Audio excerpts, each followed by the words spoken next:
দক্ষিণ লেবাননের নাবাতিয়ে শহর সাম্প্রতিক সংঘাতের পর যেন এক ধ্বংসস্তূপ। বিস্তীর্ণ এলাকা জুড়ে চোখে পড়ে ভাঙাচোরা ঘরবাড়ি, ক্ষতবিক্ষত অবকাঠামো আর যুদ্ধের স্পষ্ট চিহ্ন।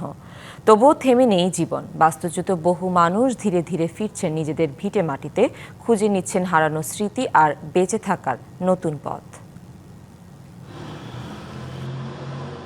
লেবাননে যুদ্ধবিরতি কার্যকর হওয়ার পর বাস্তুচ্যুত বাসিন্দারা ধীরে ধীরে নিজ এলাকায় ফিরছেন। যুদ্ধের তাণ্ডবে বিধ্বস্ত ঘরবাড়ি দেখে অনেকেই শোকাহত হলেও তারা নতুন করে জীবন গড়ে তোলার দৃঢ় সংকল্প নিয়েছেন।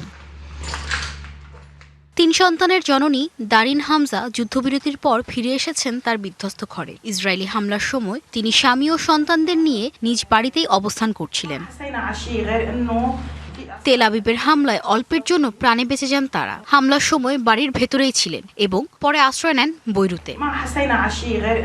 ওই ভবনগুলোতে সাধারণ মানুষই ছিল। রকেটটি হঠাৎ করেই পড়েছে, কোনো সতর্কতা ছাড়াই। মনে হলো যেন ঝড় আমাদের বাড়িতে আঘাত করলো। প্রথমেই আমি বাচ্চাদের কথা ভাবলাম। আমি তাদের আলাদা আলাদা ঘর থেকে নিয়ে বের করলাম। আলহামদুলিল্লাহ, আমরা নিরাপদে বের হতে পেরেছি।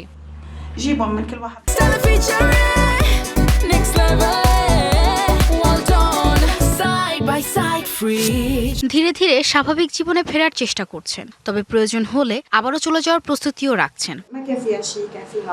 আমি এখন গুছিয়ে নিচ্ছি। মনে হয় না আমি এখান থেকে চলে যাব, তবে আবারও যদি হামলা হয় তখন যাওয়ার জন্য প্রস্তুত থাকছি। আরেক বাস্তুচ্যুত বাসিন্দা হুসেন কুহাই নিজের ধ্বংস হয়ে যাওয়া বাড়ি দেখেও আত্মবিশ্বাস নিয়ে জানান, এই সবকিছুই আবার পুনর্গঠন সম্ভব। হামলার সময় আমরা ছিলাম অন্য এলাকায়। হামলায় আমার গাড়ি ক্ষতিগ্রস্ত হয়েছে, এর ভেতরে পণ্য ছিল। আমরা বেঁচে গেছি শহীদদের ত্যাগের কারণে। সবকিছু আবার গড়ে তোলা যাবে। যুদ্ধবিরতির সাময়িক স্বস্তিতেও নাবাতিয়েবাসীর অনিশ্চয়তা কাটেনি। তবুও ধ্বংসস্তূপ সরিয়ে নতুন করে ঘুরে দাঁড়ানোর প্রত্যয়ে তারা এগিয়ে যাচ্ছেন প্রতিদিন। Rahnuma Fermin, DBC news desk.